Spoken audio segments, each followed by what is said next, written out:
사실상 유대인들은 혈통적으로 볼 때 단일 민족이라 그렇게 말하기가 어렵습니다. 까마득한 옛날 북이스라엘이 망하고 아스루로 포로가 되어 끌려가면서 남한국 유다마저 또한 바벨론이라고 하는 나라에 포로로 잡혀가면서 그들은 이제 이방인들과 섞여 살기 시작했습니다. 뿐만 아니라 세상 여러 나라에 뿔뿔이 흩어져서 이곳저곳 살아가는 그러한 인생들이 되어버리고 말았습니다. 우리는 그들을 가리켜서 디아스포라라 그렇게 부릅니다. 바벨론에서 다시 돌아와서 새롭게 이스라엘을 세웠지만 로마라고 하는 나라에 의해서 또다시 멸망을 당해버리고 맙니다. 2000년 동안이나 그들은 나라 없는 민족으로 살아야만 했습니다. 그러는 동안에 여러 민족과 결혼을 하면서 혈통적으로는 민족의 정통성을 잃게 되어버리고 말았습니다. 그래서 현재 유대인이라 그렇게 규정하는 것은 신앙적인 정체성입니다. 그 사람이 유대인인가 하는 것은 각 지역에 세워진 시나고게라고 하는 그들의 회당을 통해서 그 회당을 이끌고 있는 랍비들에 의해서 정해집니다. 랍비에게 인정을 받으면 유대인이 되는 겁니다. 어떤 인종일지라도 회당에 등록을 하고 신앙생활을 하면서 랍비로부터 인정을 받게 되면 그는 다름 아닌 유대인이 되는 겁니다. 세상에 사실 따지고 보면 유대인처럼 박해를 많이 받은 그런 민족도 드물 겁니다. 어디를 가든지 그들은 무시를 당했고 또한 따돌림을 받았습니다. 그럼에도 불구하고 그들은 결코 사라지지를 않았습니다. 오늘날까지 어떤 민족보다 큰 영향력을 끼치고 있는 그런 모습입니다. 그것은 아마도 그들의 신앙생활 때문일 겁니다. 그들의 신앙생활 중심에는 안식일과 절기가 있습니다. 절기에는 6월절과 77절과 그리고 초막절이 있는데 이스라엘의 절기가 우리와 무슨 상관이 있을까 싶겠지만 사실은 그 절기들이 모두 하나님의 구원 사역과 관련이 되어 있습니다. 그래서 그 절기가 우리 신앙생활에 있어서 대단히 중요합니다. 그 중에 6월절에 대한 이야기입니다. 우리는 지난 시간 맥주절을 맞이하면서 77절에 대한 이야기를 먼저 나누었습니다. 그러다 보니까 거꾸로 시작이 되었습니다만 그때 제가 말씀드리기를 모든 절기의 시작은 6월절로부터 시작된다 그렇게 말씀을 드렸습니다. 왜 그런가 하면 이스라엘 백성을 구원하기 위해서 하나님께서 애굽 땅에 10가지 재앙을 터뜨리고 그 재앙의 가장 마지막 그들에게 펼치신 재앙이 뭔가 하면 모든 장자를 죽이는 것이었습니다. 애굽 땅에 있는 모든 처음 난 것은 왕위에 앉아있는 바로의 장자로부터 맷돌 뒤에 있는 몸종의 장자와 모든 가축의 처음 난 것까지 죽으리니 애굽 온 땅에 전무후무한 부르짖음이 있으리라. 애굽 사람들 뿐만 아닙니다. 그들 가운데 속한 가축까지도 심판의 대상이 되었고 추태생은 모두 죽게 되었습니다. 상징적으로 모두를 죽이시는 겁니다. 그 심판에서 이스라엘은 사실 심판을 면하게 되는데 오히려 그들에게 다시 살 수 있는 구원의 빌미가 되는 자리가 되었습니다. 그게 뭔가 하면 어린 양을 잡아서 그 피를 임방과 문설주에 바르면 심판을 나섰던 하나님의 사자가 그 문 앞에 다다라서 볼 때에 피가 발려 있으므로 이 집은 이미 심판을 했다, 그렇게 여기고 지나쳤다고 하는 것입니다. 왜 그냥 지나가는가 하면 문살주와 임방에 발려진 어린 양의 피를 보고 그 집이 심판을 했다고 그냥 넘어가는 겁니다. 그래서 우리가 명칭을 정하기를 유월절이라 그럽니다. 하나님께서는 이 유월절을 그것 때문에 지키라 명령을 하시는데, 너희는 이 날을 기념하여 여호와의 절기를 삼아 영원한 규례로 대대로 지킬지니라 그랬습니다. 그러니까 이스라엘 백성들은 대대로 지켜야 합니다. 출애굽을 직접 목도했던 사람들에게는 이것이 정말 기념할 만한 일이고 지켜야 할 가치가 있는 그러한 정체성이 있었습니다.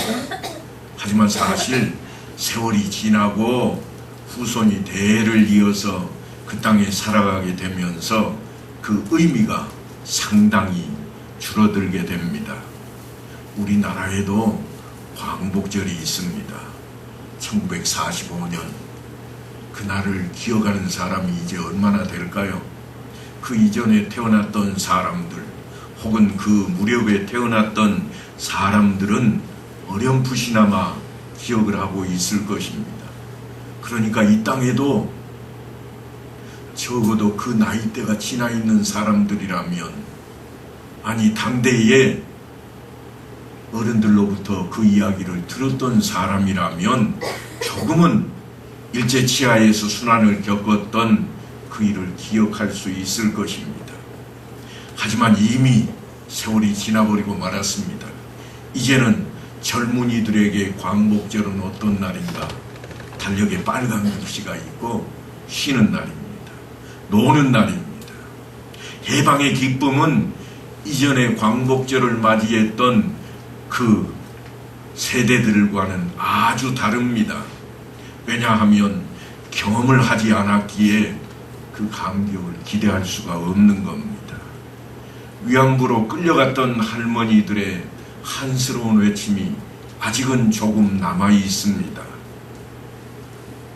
그런데도 젊은이들에게는 광복절이 여전히 노는 날이요, 빼앗겼던 나라와 땅과 집을 되찾고 내 나라 내 땅 내 집에서 자유롭게 살게 된 그 기쁨은 사실 오늘날 가지고 있지를 못합니다. 그래서 모세가 이렇게 전하는 겁니다. 너희는 여호와께서 허락하신 대로 너희에게 주시는 땅에 이를 때에 이 예식을 지킬 것이라. 이후에 너희의 자녀가 묻기를 이 예식이 무슨 뜻이냐 하거든 너희는 이르기를 이는 여호와의 유월절 제사라. 여호와께서 애굽 사람에게 재앙을 내리실 때에 애굽에 있는 이스라엘 자손의 집을 넘으사 우리의 집을 구원하셨느니라. 유월절을 언제 어디에서 지키라고 하는가 하면 그들이 출애굽에서 바로 지키는 게 아니라 약속의 땅에 들어간 때에 거기서 지키라 그럽니다. 그러니까 약속의 땅에서 지킬 예식입니다. 출애굽은 그냥 애굽에서 벗어난 것으로 끝이 아닙니다. 그 예식을 지키기 시작하는 약속의 땅, 그 자리에 들어가 있는 자리에 그때라야 비로소 의미가 있는 절기가 되는 것입니다. 그래서 구원은 신분상으로 볼 때에는 애굽에 있든지 아니면 가나안에 있든지 둘 가운데 하나입니다.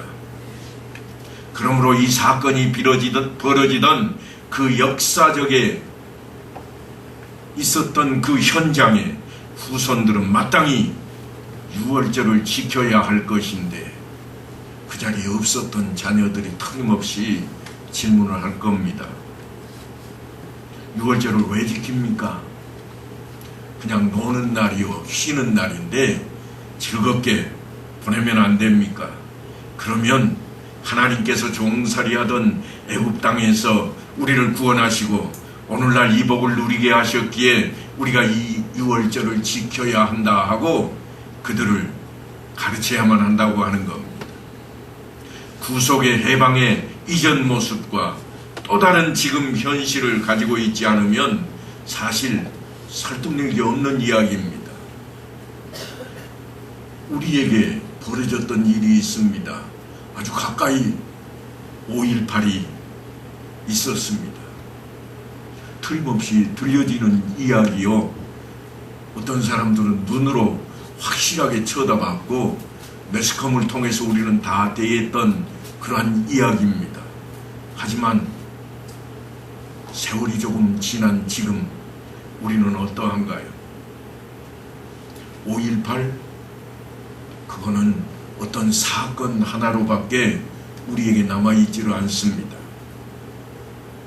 그보다 훨씬 좀 이전으로 가면 6.25 전쟁이 일어났다더라. 북침일까 남침일까 이제는 의심하는 자리에 가고 있습니다. 아니 100년 전으로 거슬러 올라가면 일제가 우리를 침략했을 것인데 젊은이들 생각에는 힘이 있으면 침략할 수도 있지. 우리가 힘이 없어서 당한 거지. 당한 고통의 이야기는 사라져버렸습니다. 그러니까 6월절이라고 하는 것은 이것은 언제나 예수를 믿는 신앙인들에게 주어진 책임으로 아주 큰 것입니다. 그걸 놓쳐버리면 우리의 신앙은 슬그머니 유혹의 자리에 내놓게 되고 말 것입니다. 우리는 예수를 믿고 신앙을 고백하며 감격과 소망 가운데 예배에 출석합니다. 우리 모두가 다 그렇습니다. 그러나 우리가 살아오면서 경험하다시피 부모님들의 신앙을 보고 자식들이 항복하는 경우는 그리 많지 않습니다. 어쩔 수 없이 그냥 끌려 나오는 겁니다. 그러다 보니까 아이들이 조금 자라서 객지로 딱 나가기 시작하면 부모가 가지고 있던 신앙을 그대로 가지지를 못합니다. 그 의미가 자녀들에게 그대로 적용되고 있지를 못합니다. 만만치 않은 겁니다. 이런 일들은 우리가 신자로서 책임의식을 가지고 반드시 지켜야 할 그런 내용인 것을 오늘 우리에게 이 6월절 역사가 가르쳐주는 교훈입니다. 출애굽한 이스라엘 백성들에게 애굽에 있을 때와 다른 뭔가 구별이 있어야 하는데 그것이 그들에게 보이는 환경으로 절대 다가오지를 않습니다. 우리가 예수 믿기 전에는 가난하게 살았는데 예수 믿고 나니까 부자가 되었다든지, 내가 예수를 믿기 전에는 정말 아프고 병들어 죽을 것 같았는데 예수를 믿고 나니까 나는 아주 건강해서 두 번 다시 아프지도 않게 되었다든지, 그런 것으로 구별되지 않습니다. 그런 모습으로 하나님께서 우리를 차별두지 않고 계신다고 하는 겁니다. 하나님께서 언제나 구별하시는 기준은 죄뿐입니다. 죄악된 삶을 살던 것으로부터 거룩한 삶으로 옮겨놓는 것, 다시 말하면 하나님을 모르고 살았던 자리에서 하나님을 알게 되고 하나님을 의지해서 사는 것으로 바꾸어 놓는 것, 그 차이입니다.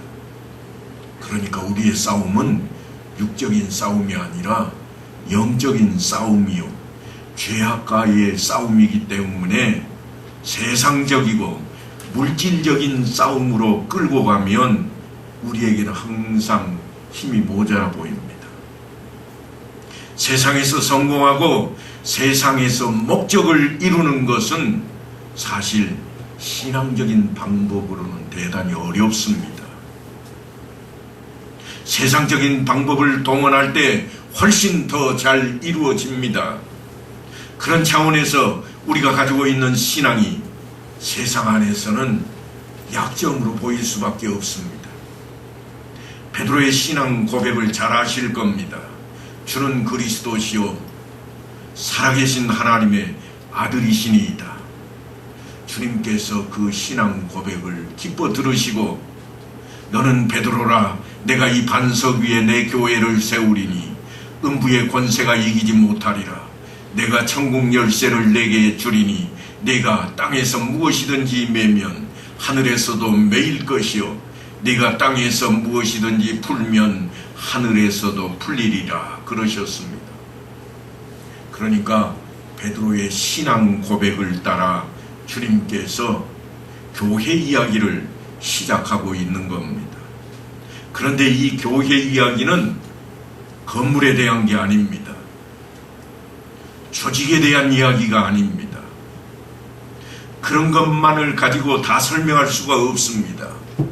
물론 공동체에 대한 이야기이지만 이 교회 이야기는 모든 성도인 하나님께서 택하시고 부르신 그러한 자들에 대한 이야기입니다.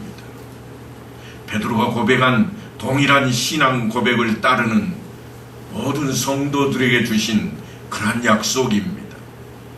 그것은 음부의 권세가 이기지 못할 것이요 천국 열쇠를 가진 교회의 모든 권세를 신앙 고백에 근거를 두고 주시겠다고 약속하는 겁니다. 그런데 이 신앙 고백은 베드로가 가지고 있는 열심과 열정 때문에 있었던 게 결코 아닙니다. 지금 주님께서 말씀하시는 교회는 베드로의 헌신 때문에 세워주신 것이 결코 아닙니다. 그의 신앙 고백의 내용 위에 세워진 겁니다. 그 고백의 내용이 무엇이었습니까? 그것은 다름 아닌 주는 그리스도시요 살아계신 하나님의 아들이십니다. 그러니까 교회가 예수 그리스도는 메시아라 하나님이시라 그렇게 고백하는 사실 위에 세워졌다고 하는 겁니다. 그런데 우리가 하는 신앙 고백은 늘 내 확신과 경험에 너무 영향을 많이 받고 있습니다. 분명 하나님의 구원 사역은 우리를 향한 그 약속의 실현으로 우리가 확인하는 역사적인 십자가 사건이 있습니다. 그런데도 우리는 나의 경험으로 무엇인가를 보여달라고 그럽니다. 성경에는 분명히 십자가 사건을 그려놓고 그 사건을 통해서 예수 그리스도께서 왜 이 땅에 오셨고 나를 위해 왜 그분께서 희생하셨는지 하나님의 무조건적인 사랑에 대한 이야기를 수도 없이 그려놓고 있지만 우리는 내 신앙 고백을 내 눈앞에 나타나는 환경의 변화, 내가 추구하고 있는 편리함의 그 어떤 것을 기적으로 보여달라고 외치고 있습니다. 하나님께서 나를 위해 그 아들을 아끼지 아니하셨으니 무엇인들 아끼시겠는가? 틀림없이 하나님께서는 그 아들을 희생하신 것처럼 모든 것을 다 희생해서 나를 도우시리라. 그 생각을 기본적으로 깔고 덤벼듭니다만 요한은 그 이야기를 이렇게 전합니다. 하나님이 세상을 이처럼 사랑하사 독생자를 주셨으니 이는 그를 믿는 자마다 멸망하지 않고 영생을 얻게 하려 하심이라.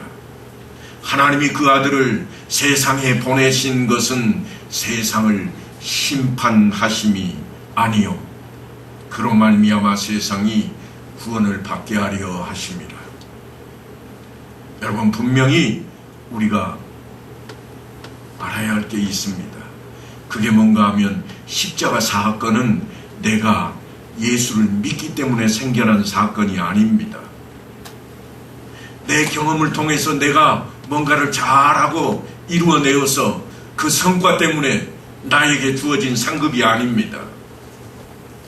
그럼에도 불구하고 이 십자가 사건은 우리의 신앙 고백의 출발점입니다.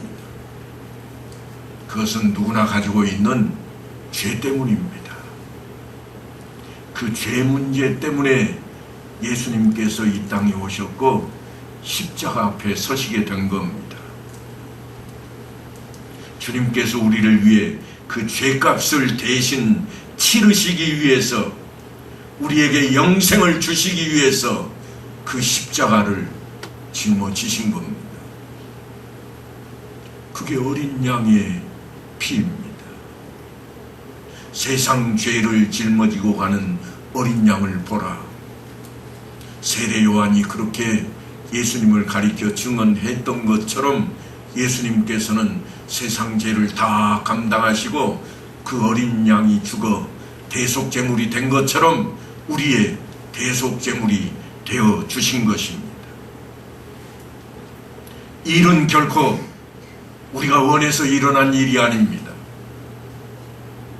우리가 준비해서 만들어낸 일이 아닙니다.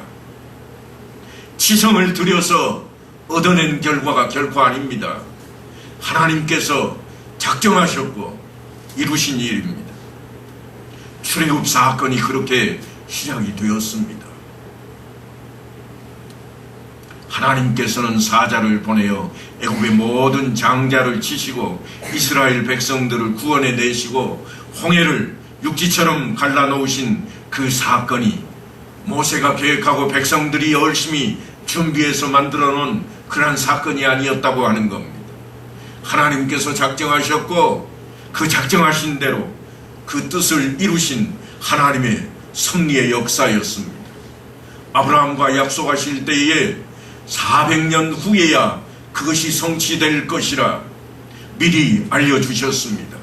창세기 15장을 보면 너는 반드시 알라. 네 자손이 이방에서 객이 되어 그들을 섬기겠고 그들은 400년 동안 네 자손을 괴롭히리니 그들이 섬기는 나라를 내가 징벌할지며 그 후에 네 자손이 큰 재물을 이끌고 나오리라. 작정하신 대로 이루어 내시는 말씀대로 이루신 하나님의 역사입니다. 모세가 시내산에 이르러 하나님 앞에 이스라엘 백성들이 지켜야 할 율법을 받으러 가는 장면은 이렇게 기록이 됩니다. 하나님이 이 모든 말씀으로 말씀하여 이루시되 나는 너를 애굽 땅 종되었던 집에서 인도하여 낸 네 하나님 여호와니라. 하나님께서 우리의 하나님이 되시고 백성으로 택하신 우리에게 요구하시는 것이 무엇인가? 우리를 죄와 어둠에서 구원하시고 복된 자리로 이끄시는 그 이유가 바로 이 율법 정신 안에 담겨 있습니다. 오늘날 우리 신자들에게 명령하는 신앙적인 계명들입니다. 그러니까 이것은 하나님께서 우리에게 지우시는 짐이 결코 아니라 구원받은 백성들에게 그 특권을 부여받은 방편으로 요구되는 지켜야 할 그런 법인 것입니다. 내 하나님 여호와가 내게 명령한 대로 안식일을 지키며 거룩하게 하라. 엿새 동안은 힘써 내 모든 일을 행할 것이나 일곱째 날은 내 하나님 여호와의 거룩한 안식일인즉 너나 내 아들이나 내 딸이나 내 남종이나 내 여종이나 내 소나 내 낙이나 내 모든 가축이나 내 문 안에 유하는 모든 객이라도 아무 일도 하지 못하게 하고 내 남종이나 내 여종에게 너같이 안식하게 할지니라. 왜 안식일을 지키라고 하는가 하면 죄와 사망의 짐 밑에서 벗어난 쉼을 기억하라고 하는 것이요, 그것을 고백하는 것이 안식일입니다. 그래서 그날을 구별합니다. 지금은 우리가 주일로 지키고 있는데 왜 주일을 그러면 지키라고 하는가? 이 주일은 주님의 날, 그걸 줄인 말입니다. 이스라엘 백성들이 출애굽을 기억하며 유월절과 안식일을 지키는 것처럼 주님께서 안식 후 첫날 부활하신 그 역사를 우리에게 기록해 주시고 그날을 기억하여 지키게 만드신 것입니다. 그러니까 주님께서 우리의 대속제물이 되셔서 십자가에 달리셨던 그 십자가, 이 십자가는 우리의 자랑거리인 목에 매달고 다니는 십자가가 결코 아닙니다. 내 죄를 대신한 십자가, 내 대속제물이 되신 예수 그리스도 하나님의 죽으신 자리입니다. 자랑으로 걸고 다니는 게 아니라 내 대신 죽으신 그 주님을 기억하는 자리인 것입니다. 그리고 그 주님을 장사된 지 사흘 만에 다시 살리신 하나님, 그 하나님의 섭리를 기억하며 우리가 이 주일을 지키며 또한 안식일에 담겼던 그 의미를 상기하고 우리가 이 쉼을 통해서 새로운 한 주간을 시작하게 되는 것입니다. 이스라엘에게는 종살이하던 애굽을 떠나 젖과 꿀이 흐르는 가나안 땅에 이르게 된 그날이 다름 아닌 6월절의 시작이었습니다. 너는 기억하라. 네가 애굽 땅에서 종이 되었더니 네 하나님 여호와가 강한 손과 편 팔로 거기서 너를 인도하여 내었나니 그러므로 네 하나님 여호와가 네게 명령하여 안식일을 지키라 하느니라. 그러니까 안식일은 이스라엘이 종이 되었던 애굽을 떠나 젖과 꿀이 흐르는 땅에 이르는 것을 기념하는 날입니다. 마찬가지로 우리가 지키는 이 주일도 동일한 의미를 담고 있습니다. 하나님께서 그 아들을 보내시고 우리를 위해 그분을 십자가에 죽게 하시고 사흘 만에 부활시키신 날입니다. 내 죄를 대신했다고 하는 것은 내가 하나님 앞에 설 수 있도록 만드셨다고 하는 겁니다.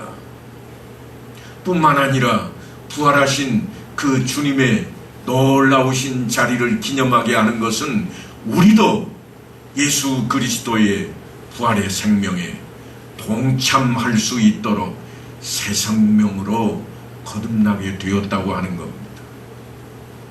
그래서 우리도 예수 그리스도의 부활 생명에 동참하며 새 생명으로 거듭난 그것을 기념하며 주님의 부활을 기념하는 이날로 주의 날, 이날을 하나님께 감사함으로 예배드리며 하나님을 영원하신 생명의 나의 아버지라 부르는 그 자리로 삼고 있는 겁니다.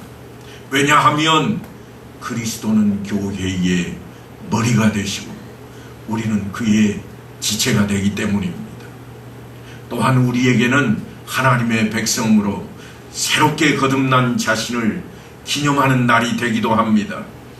그래서 우리는 이날에 모여 예배를 드리고 이 예배는 이스라엘 백성들이 6월절을 지키며 출애굽 사건을 기억하고 우리를 구원하시고 약속을 지키시는 하나님께 영광을 돌리는 것과 동일한 의미를 담고 있는 겁니다.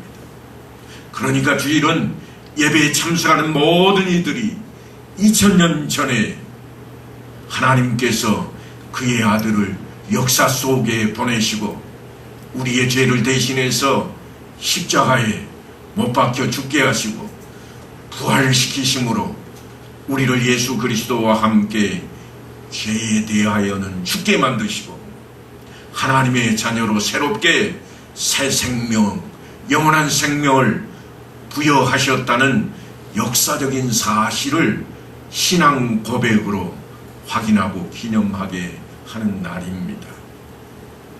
우리가 늘 예배 때마다 사도신경을 암송합니다만 그저 암기해서 드리는 그런 내용이 아닙니다. 이 신앙 고백, 하나님이 어떤 분이시오, 그의 아들이 이 땅에 왜 왔으며 우리가 그분과 어떤 관계가 있는지를 고백하는 것입니다. 예배에 참여해서 말씀을 통해 십자가 앞에 서는 경험을 더욱 지켜나가는 것입니다. 그러므로 예배에 참여하는 것은 우리에게 있어서 가장 큰 복이라 그렇게 말씀드릴 수 있습니다. 세상적인 것으로 얻는 복이 아닙니다. 하나님의 은혜로 가나안에 들어오게 되었던 이스라엘에게 6월절을 지키는 신앙, 안식일을 지키는 그 신앙이 중요했던 것처럼 주님의 십자가를 통해 구원을 받고 천국을 소망하는 삶을 살아가는 우리에게 주일 성수의 신앙은 그렇게 중요한 겁니다. 첫째 달 14째 날은 여호와를 위하여 지킬 유월절이며 또 그 달 15째 날부터는 명절이니 이래 동안 무교병을 먹을 것이며 그 첫날에는 성회로 모일 것이요 아무 일도 하지 말 것이라. 이스라엘 사람들에게 하나님의 구원 사역이 예표가 되어서 유월절 신앙으로 나타났다면 오늘날 우리에게는 하나님의 구원 사역의 중심이신 주님께서 십자가에 못 박혀 죽으시고 사흘 만에 부활하신 날, 그날을 기념하는 주일 성수가 우리들의 신앙 실천의 중심이 되어야만 할 것입니다. 그저 잠깐 시간 내어서 예배 드리니 되었다 아닙니다. 내 생명의 자리요, 내가 소망하는 하늘의 자리입니다. 이것을 기억하고 한마음 한뜻으로 하나님 앞에 감사 찬양하며 예배드리는 귀한 이날 주일 성수의 자리가 될 수 있게 되기를 간절히 축원합니다.